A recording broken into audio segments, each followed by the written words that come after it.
plusieurs jours qu'émerge dans l'espace public au Cameroun le débat autour d'une probable révision constitutionnelle qui pourrait être accompagnée d'une vaste réforme institutionnelle.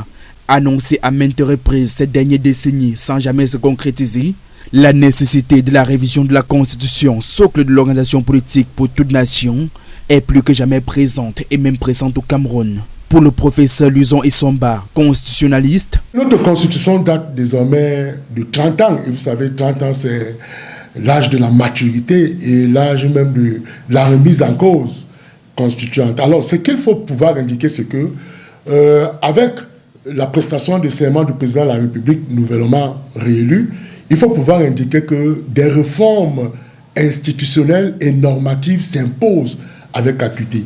Après l'adoption de la révision générale de la Constitution de 1996 au Cameroun, l'une des plus importantes modifications reste celle de 2008 qui déboucha sur la levée des verrous en ce qui concerne la limite du nombre des mandats présidentiels, ce qui n'est pas sans conséquence sur la gouvernance actuelle du pays. Par exemple, il faut revoir le code électoral qui n'est plus très adapté. Vous convenez avec moi aujourd'hui, le président de la République est élu au suffrage universel à un tour.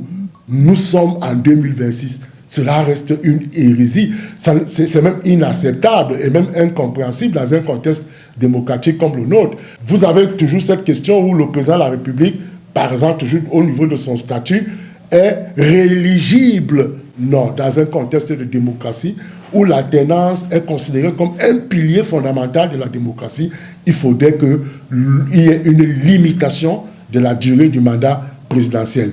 Tout projet de révision devra donc, selon l'université, s'inscrire dans la logique d'adapter les institutions aux aspirations du peuple en vue de la consolidation de la démocratie. Elle doit viser à la création d'un poste de vice-président de la République. Pourquoi ?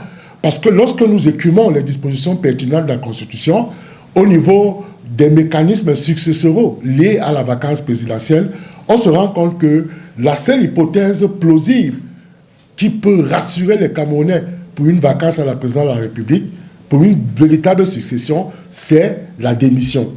Mais les autres hypothèses sont théoriquement consacrées, mais difficilement mises en œuvre. Il faut revoir la composition, par exemple, des parlementaires, des députés au Cameroun. Le Cameroun ne peut pas avoir aujourd'hui près de 30 millions d'habitants et n'avoir que 180 députés qui le représentent. Donc, autant de réformes que nous estimons utiles pour l'avancée non seulement institutionnelle, normative, même aussi démocratique de l'État du Cameroun. Pour l'heure, pas de communication officielle sur l'existence d'un tel projet. Seule la session parlementaire de mars, désormais ouverte au Parlement camerounais, permettra de fixer l'opinion. Si avéré, il s'agira d'une nouvelle page dans l'architecture institutionnelle du pays.